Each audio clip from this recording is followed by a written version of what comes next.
Today is 30th November Wednesday and this is your 6th day of consistent study. Although पिछले 3 दिन में आप लोगों को स्केड्यूल नहीं दे पाया, लेकिन उस चीज़ के लिए मैंने आप लोगों को अपडेट कर दिया था पहले ही कि मैं अपना एग्ज़ाम देने जा रहा हूँ DTPSC का। अब एग्ज़ाम तो बहुत अच्छा हुआ है, उसकी रेस्पॉन्स की जब आएगी तो मैं आप लोगों के साथ शेयर करूँगा उसको। जैसे कि आप लोगों की SSC JEE की रेस्पॉन्स शीट आई थी तो आपने उसको चेक किया था रैंक IQ पे, ऐसे ही मैं आप लोगों को चेक करके दिखाऊँगा वो। And I am quite confident about it कि सिलेक्शन हो जाएगा इसके अंदर। अब पिछले 3 दिन स्केड्यूल तो आपको नहीं मिला, लेकिन मैं इतना तो एक्सपेक्ट करता हूँ आप लोगों से कि आप लोगों ने अपनी पढ़ाई नहीं छोड़ी होगी पिछले 3 दिन भी, क्योंकि जो सोल पर्पज़ है इस पूरे प्रोग्राम का, स्केड्यूल प्रोग्राम का, वो सिर्फ ये है कि आप लोगों के अंदर एक सुपर पावर डेवलप हो सके। और सुपर पावर का नाम है कंसिस्टेंसी। कंसिस्टेंसी सिर्फ पढ़ाई में नहीं, आप कहीं पे भी कंसिस्टेंसी अगर आपके अंदर है किसी भी काम में, तो दुनिया की कोई ताकत नहीं है जो आपको रोक सके सक्सेसफुल होने से। अब आप डेली किसी काम को करते हो तो उसकी आपको हैबिट लग जाती है। अब स्केड्यूल को आप 1 महीने तक फॉलो करोगे, लेकिन ध्यान इतना रखना है कि जिस दिन आपका मन नहीं भी करे ना, तो उस दिन भी आपको नहीं छोड़ना है। आपने 4 दिन पढ़ा, 5वें दिन आपको कहीं जाना था, लेकिन तब भी आपने पढ़ाई की। आपने टाइम निकाला, सुबह नहीं तो शाम, आपको पता है जाना है कहीं, तो आपने पहले ही पढ़ाई कर ली, थोड़ा जल्दी उठ के पढ़ाई कर ली, या फिर रात को थोड़ा देर तक जाग के पढ़ाई की। अगर आपने ये साइकिल ब्रेक नहीं की अगले 1 महीने तक, तो आपके अंदर ऐसी पावर डेवलप हो जाएगी, सुपर पावर कंसिस्टेंसी की, कि आपको पढ़ने की आदत ही लग जाएगी और फिर उसके बाद आपको कोई नहीं रोक पाएगा। तो ऐसा कुछ शायद मैं चाहता हूँ आप लोगों से कि आप ये आदत डेवलप करो, और जिस दिन स्केड्यूल नहीं भी मिले उस दिन भी आप खुद से पढ़ाई करो। अब मेंस का स्केड्यूल जो मैं आपको देता हूँ, मैंने काउंट किए हैं, लगभग 55 टॉपिक्स ऐसे हैं जो कि मोस्ट इम्पॉर्टेंट है। और ऐसा है कि ये 55 टॉपिक्स भी आपने किए तो आपको कुछ और करने की ज़रूरत नहीं है। ऑल्दो सेफ साइड रहने के लिए आप डेली कुछ ना कुछ अलग से क्वेश्चन भी प्रैक्टिस करोगे, लेकिन ये 55 टॉपिक्स अगर जो आपने कर लिए तो 250 प्लस मार्क्स लाने से कोई नहीं रोक सकता आपको, अगर आपने ये 55 टॉपिक्स बहुत अच्छे से कर लिए तो।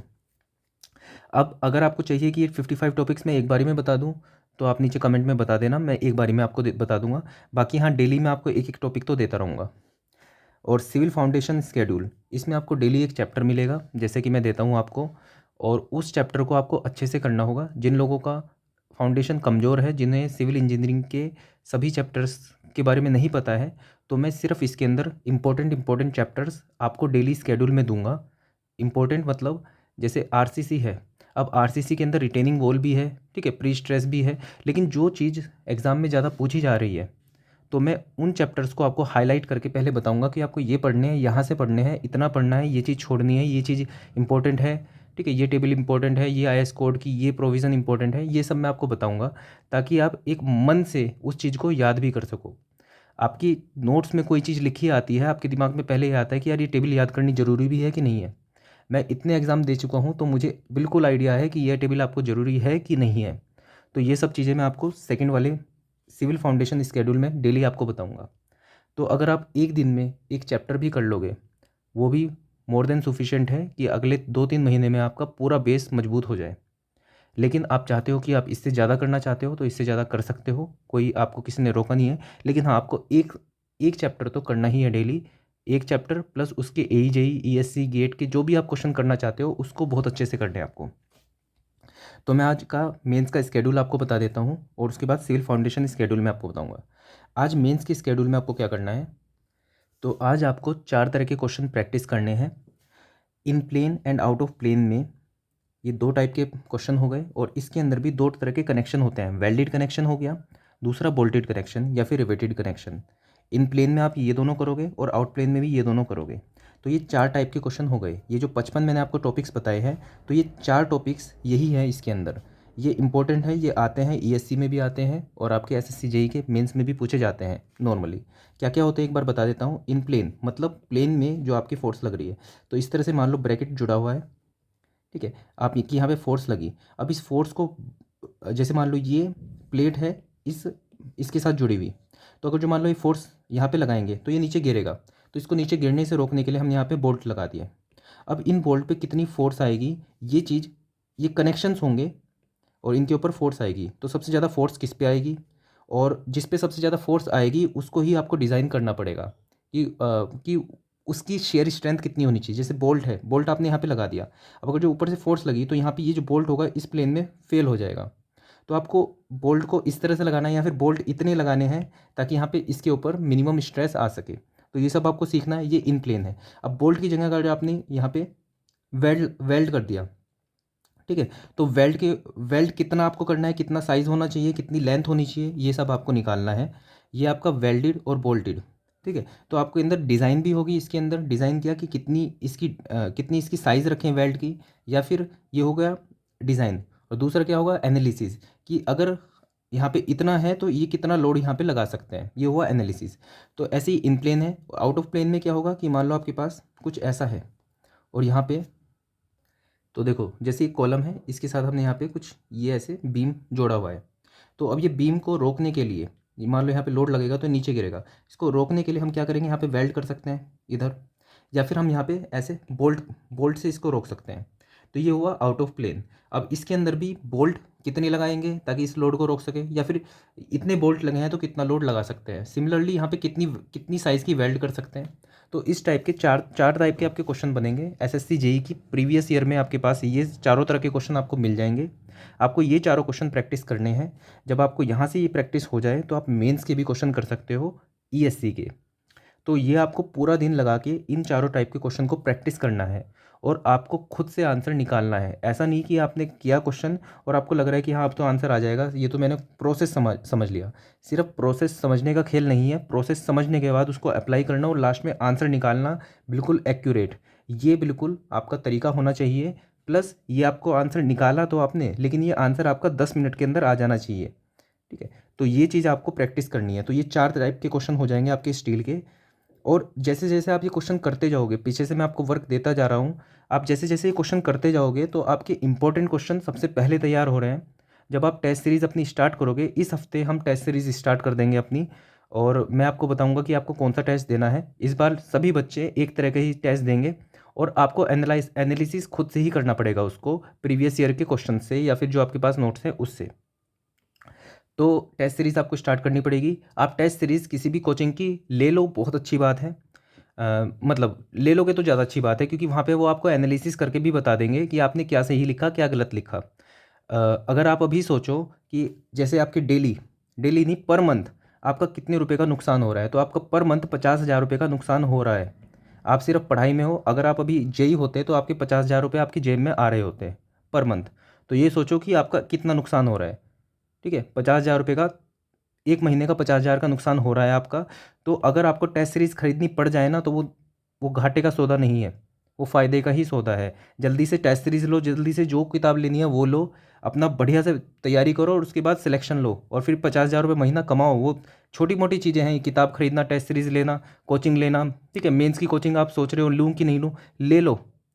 अगर आपकी पढ़ाई नहीं हो रही पूरे दिन में, तो मेंस की कोचिंग में क्या होता है, सीधा वो क्वेश्चन लिखवाते हैं, ठीक है। क्वेश्चन लिखवाते हैं, आपको टाइम देते हैं सोल्व करने का, और उसके बाद फिर खुद सोल्व करके दिखाते हैं। इससे क्या होगा, पूरे दिन के अंदर आपके 50 तो नहीं, लेकिन 20-25 क्वेश्चन आपके आराम से आपके सामने आपके सोल्व हो जाएंगे। आपको क्वेश्चन करने के बाद सॉल्यूशन मिलेगा तुरंत के तुरंत, समझ में आएगा आपको, क्योंकि वो सिखा रहे होंगे आपको ज़्यादा टाइम वेस्ट नहीं करना पड़ेगा आपका। तो अगर आपके पास रिसोर्सेज हैं तो कोई नुकसान वाली बात नहीं है। मेंस की टेस्ट सीरीज़ भी ले लो, मेंस का कोर्स लेना है कहीं से वो भी ले लो, जहाँ से आपको अच्छा लगे वहाँ से ले लो। लेकिन अपना हाथ जब तक नहीं चलाओगे, खुद से जब तक प्रैक्टिस नहीं करोगे, तब तक सिलेक्शन नहीं होगा, भले ही आप कितनी दुनिया की सबसे बड़ी कोचिंग में भी चले जाओ, ठीक है। तो सेल्फ स्टडी सबसे ज़्यादा इंपॉर्टेंट है। तो अपना नुकसान, ये नुकसान जो आपका हो रहा है, इसे जल्दी से जल्दी बचाओ, सिलेक्शन लो और फिर पैसे कमाओ, ठीक है। आगे चलो। तो स्टील है, स्टील में आपको ये करना है और आपको एक थ्योरेटिकल क्वेश्चन करना होता है। आज आपको वो थ्योरेटिकल क्वेश्चन करना है। अब ये क्वेश्चन में क्या करना है, आपको वाटर क्वालिटी पैरामीटर्स लिखने हैं। अब वाटर क्वालिटी पैरामीटर्स क्या क्या है, जैसे हार्डनेस है, ठीक है। तो हार्डनेस की रेंज आपको पता होनी चाहिए कि रेंज कितनी होती है इसकी, 200 से 600 जितनी भी होती है, थोड़ा सा दिमाग से मिस हो रहा है। हार्डनेस, ठीक है। हार्डनेस की वजह से क्या होता है और मतलब इसको कैसे हटाते हैं, मतलब जो भी आपको पता है इन सब चीज़ों के बारे में। एल्कनिटी हो गया, पीएच हो गया, टेम्परेचर हो गया, ठीक है, फ्लोराइड, क्लोरीन, नाइट्रोजन, नाइट्रेट, इन सब के बारे में आपको लिखना है। जितना आप जानते हो, जितने आप पैरामीटर्स लिख सको उतना। मान लो 20 नंबर में आ गया तो उसके अंदर अगर नहीं लिखा है कुछ भी, कि कितने पैरामीटर्स लिखना है, तो 20 पैरामीटर तो लिख देना। तो एटलीस्ट 20 पॉइंट तो आपके होने चाहिए, तब आपको 20 में से 20 नंबर मिल जाएंगे। कई बार सिर्फ वो पॉइंट ही चेक करते हैं और उसके बेसिस पे नंबर दे देते हैं। तो इतने तो केमिकल्स के नाम आपको पता होंगे, आप कुछ ना कुछ लिख ही दोगे। तो ये आपको लिखना है और इसमें आनाकानी नहीं करनी है कि बस थोड़ा सा लिख दूँ उसके या फिर चेक कर लूँ बुक के अंदर। पहले आपको लिखना है, फिर आपको बुक में चेक करना है। तो आज का काम हो गया मेंस का ये। अब आते हैं सीधा अपना सिविल फाउंडेशन स्केड्यूल के ऊपर। लास्ट टाइम जब मैंने आपको वर्क दिया था तो मैंने आपको हाइड्रोमीटर मेथड तक पढ़ने के लिए बोला था। अब आपको इसके आगे से पढ़ना है। मैं आपको 3 तरह की चीज़ें बताऊंगा। पहला, जिस चीज़ को आपको सिर्फ रीड करना है। दूसरा, जिस चीज़ को आपको नोट भी करना है। कुछ फैक्ट्स होंगे जो कि एग्ज़ाम में पूछे जाते हैं, तो उनको आपको एज अ फैक्ट आपको लिख लेना है। और तीसरा, कॉन्सेप्ट, जो कि आपको समझने हैं अच्छे से। अगर आपको समझ में ना आए तो मैंने आपको रेफरेंस दे दिया था, जो जसपाल सर की वीडियोज़ हैं यूट्यूब के ऊपर अवेलेबल है। आप अनअकैडमी के मतलब आप चैनल पे जाओगे तो वहाँ पे जसपाल सर की आपको पूरी प्लेलिस्ट मिल जाएगी, आप वहाँ से देख सकते हो। तो अब आपको स्टार्ट करना है पार्टिकल साइज डिस्ट्रीब्यूशन कर्व से। इसको नोट कर लेना, बिल्कुल याद करने सॉरी समझने वाली चीज़ है ये, आपको बहुत अच्छे से समझना पड़ेगा। नहीं समझ में आए तो आप वहाँ से वीडियोज़ से देख सकते हो। तो पार्टिकल साइज डिस्ट्रीब्यूशन अच्छे से पढ़ोगे और ये जो ग्राफ होता है इसको अच्छे से समझोगे कि किस ग्राफ का क्या मतलब होता है। इसके अंदर 2 पैरामीटर आपको देखने, हाँ ये सब देखोगे कि किस ग्राफ का क्या क्या मतलब है, इसको समझने की कोशिश करोगे। इसके अंदर 2 तरह के पैरामीटर आएंगे, coefficient of uniformity and coefficient of curvature. बहुत ज़्यादा इंपॉर्टेंट है, याद कर लेना क्या होता है सी यू, क्या होता है सी सी। बिल्कुल वहाँ पे ये मत भूलना कि D60/D30 था क्या, D40 था क्या। आपको बिल्कुल रटी होनी चाहिए ये सब चीज़ें। तो CU D60/D10, CC D30²/D60 × D10, ये सब होता है। ठीक है। वेल ग्रेडेड सैंड, ये वैसे अगले चैप्टर में आएगा, क्लासिफिकेशन ऑफ सॉइल, लेकिन आपको यहाँ से ही आप इसको याद कर लेना कि अगर सी यू की वैल्यू 6 से ज़्यादा है तो वेल ग्रेडेड सैंड में आएगा, लेकिन सी सी की वैल्यू 1 और 3 के बीच में होनी चाहिए। तो ये सब आपको रट लेना है, बिल्कुल आपको नोट डाउन कर लेना है। आगे चलते हैं कंसिस्टेंसी ऑफ सॉइल। ये आपको पूरा रीड मारते हुए चलना है, क्योंकि समझने वाला है वैसे ये, लेकिन आप रीड मारोगे तो समझ में आ जाएगा आपको ये चीज़ें। उसका कंसिस्टेंसी कर्व, एटरबर्ग कर्व, ठीक है, ये आपको देख लेना, बहुत ज़्यादा इंपॉर्टेंट कर्व है। ठीक है, कि आपके पास श्रिंकेज लिमिट होती है। पहले आप सॉइल के अंदर पानी मिलाते हो तो पानी उसके अंदर ऐड ऑन होता चला जाता है जब तक वो वॉइड्स को फिल करता है। उसके जब वॉइड्स फिल हो जाते हैं पूरे, तो उसके बाद आप पानी ऐड करोगे तो अब आपका वॉल्यूम जो होगा सॉइल का फिर वो बढ़ना स्टार्ट होगा। तो मतलब जैसे आपने पानी ऐड करते चले गए, ये है वाटर कंटेंट, ये है सॉइल का वॉल्यूम। आपने पानी ऐड करते गए करते गए करते गए तो आपका वाटर कंटेंट बढ़ रहा है, लेकिन वॉल्यूम नहीं बढ़ रहा है सॉइल का ऊपर की साइड। लेकिन जैसे ही श्रिंकेज लिमिट आई, आपने अब पानी ऐड किया तो आपका वॉल्यूम बढ़ने लगा सॉइल का। तो अब पहले प्लास्टिक लिमिट आएगी, फिर लिक्विड लिमिट आएगी। इन सब का बहुत इंपॉर्टेंस है आपका पूरी समझ के लिए, आगे वाले चैप्टर्स के लिए भी। तो इनको आप बहुत अच्छे से समझोगे। ये सारी चीज़ें, श्रिंकेज लिमिट कैसे निकालते हैं पूरा बहुत अच्छे से समझना है आपको, न्यूमेरिकल्स में भी बहुत काम आएगा। ये सब आपको समझते हुए चलना है। उसके बाद ये सब पढ़ लोगे। कंसिस्टेंसी, एटरबर्ग लिमिट, लिक्विड लिमिट, इसके टेस्ट क्या होते हैं, लिक्विड लिमिट का मतलब क्या होता है। ये वाला जो आपके पास चार्ट है, इसको ना भी याद करो कोई दिक्कत नहीं है, लेकिन एक बार थोड़ा देख लेना कि किस सॉइल के लिए आपके लिक्विड लिमिट ज़्यादा होती है, किसके लिए कम होती है।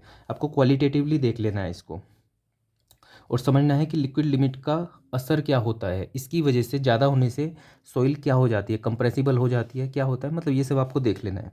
उसके बाद लिक्विड लिमिट के टेस्ट क्या क्या होते हैं, कि लिक्विड लिमिट को हमें चेक करना है कि किसी सॉइल की कितनी लिक्विड लिमिट है, तो वो आप कैसे चेक करोगे।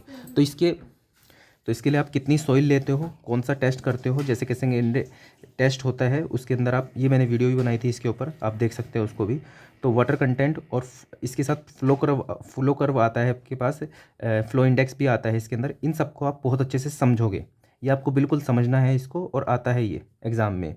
आपको ये जो वैल्यूज़ हैं ये बीच में कभी जेई और एई के किसी एग्ज़ाम में पूछ ली जाती है, तो एक बार जस्ट देख लोगे, ऐसा कुछ याद करने वाली चीज़ नहीं है, बार बार देखोगे तो चीज़ें याद भी हो जाएंगी।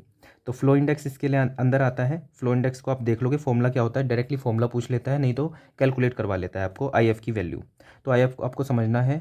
और अलग अलग केस में कि अगर जो आपके पास सॉइल अलग है तो क्या आईएफ होगा, या फिर जो आपने वहाँ पे बाउल ली थी उसको आप ज़मीन पे मार रहे थे और आप देख रहे थे कि सॉइल जो है अपनी कब अपना गैप फिल कर रही है, ये आप पढ़ोगे तो आपको समझ में आ जाएगा। तो अगर जो वो आपके पास बाउल है, जो वो आपके पास जो इंस्ट्रूमेंट है वो अगर जो आपको स्टील का है, तो क्या होगा, जो ज़मीन पे आप मार रहे हो और रबड़ के ऊपर जो मार रहे हो उसको, तो कितनी जल्दी वो फ्लो होके आएगी। तो ये सब आप देखोगे इसके अंदर, ये आपको समझने वाली चीज़ें हैं सब, तो ये आपको समझना पड़ेगा। ये फॉर्मूला याद रख लेना, कभी आता नहीं है वैसे। ये फॉर्मूला तो बिल्कुल आज तक मैंने कभी किसी एग्जाम में नहीं देखा, मैंने जितने भी एग्जाम दिए हैं, तो इसको छोड़ देना ये वाले फॉर्मूले को तो याद करने के लिए। ये फॉर्मूला भी छोड़ देना, आपको ये फॉर्मूला इंपॉर्टेंट है, ये वाला फॉर्मूला याद रख लेना। आगे चलते हैं। प्लास्टिक लिमिट, जैसे लिक्विड लिमिट इंपॉर्टेंट है ऐसे ही प्लास्टिक लिमिट भी इंपॉर्टेंट है। इसको कैसे चेक करते हैं ये भी आपको पता होना चाहिए। ये देख लेना वापस से, इनको देख लेना कि किस केस में ज़्यादा होती है प्लास्टिक लिमिट, किस में कम होती है।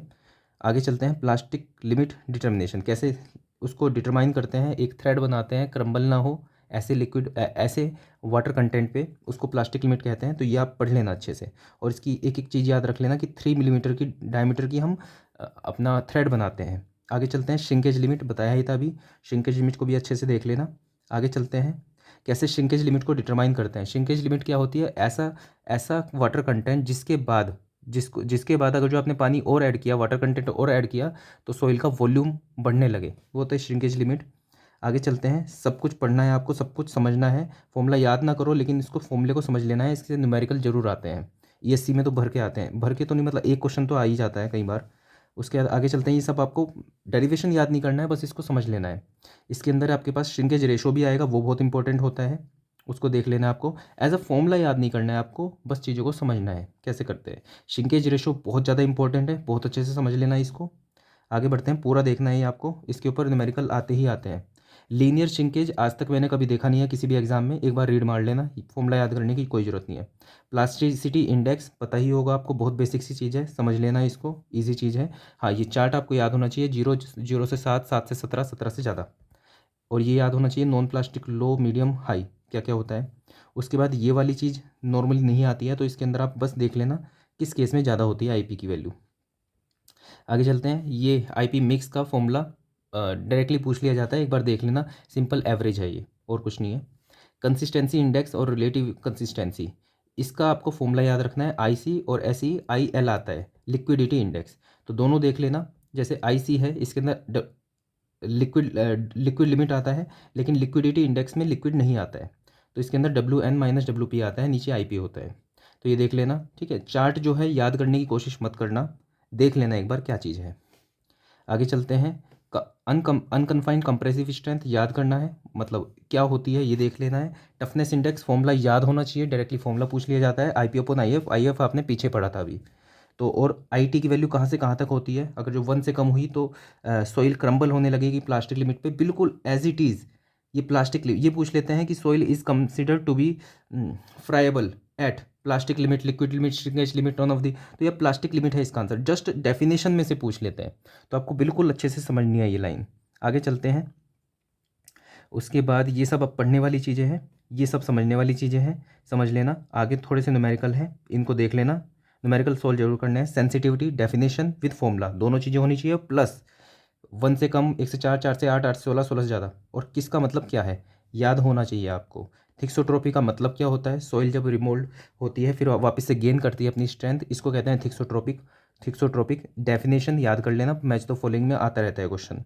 एक्टिविटी क्या होता है, आईपी अपॉन परसेंटेज क्ले, ये आपको फॉर्मूला याद होना चाहिए, प्लस इसमें 0.75 से कम है तो ये है INA, इनएक्टिव नॉर्मल एक्टिव, ये याद आपको करना है।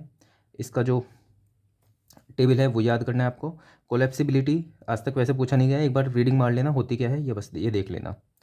आगे चलते हैं। Difference between organic and inorganic, एक बार पढ़ लेना, आपकी नॉलेज के लिए इंपॉर्टेंट है। कभी जैसे 3-4 स्टेटमेंट होते हैं, उनमें से एक स्टेटमेंट कुछ इस टाइप से पूछ लिया जा सकता है कि ऑर्गेनिक और इनऑर्गेनिक में क्या डिफरेंस है, ठीक है। कोलेप्सिबिलिटी का आज तक कभी आया नहीं है कि इसका टेबल कभी पूछा हो, इसलिए एक बार रीड मार लेना इसको, ठीक है। तो आज आपको करना है ये पूरा चैप्टर, और उसके बाद क्या करोगे आप पहले वाला पार्ट आपने पढ़ लिया था चैप्टर का, ये दूसरा पार्ट आपने पढ़ लिया। अब ये चैप्टर का पढ़ने के बाद पार्ट आप इसके ESC के क्वेश्चन, ठीक है, YCT AE से इसके क्वेश्चन, सब चीज़ें आप आज ही कंप्लीट करोगे। और एक बार जब इसको आपको कंप्लीट कर लोगे तो आपको पहला चैप्टर पक्का हो जाएगा। अब इसमें ये मत सोचना कि एक एक चैप्टर करेंगे तो पता नहीं कितने महीने लग जाएंगे, आपने अब तक पता नहीं कितने महीने वेस्ट कर चुके हो आप, और आपको अभी सिविल इंजीनियरिंग का कुछ भी नहीं पता है। तो ये मत सोचो कि एक चैप्टर एक दिन में होगा तो टाइम वेस्ट हो जाएगा, अगर आपको लगता है कम है तो इसके बाद और भी कुछ पढ़ लो, लेकिन एक दिन में एक चैप्टर तो आपको इंश्योर करना ही है अपना। सो आज के लिए इतना ही, ऑल द बेस्ट, अच्छे से पढ़ाई करना। That's all for this video, thank you.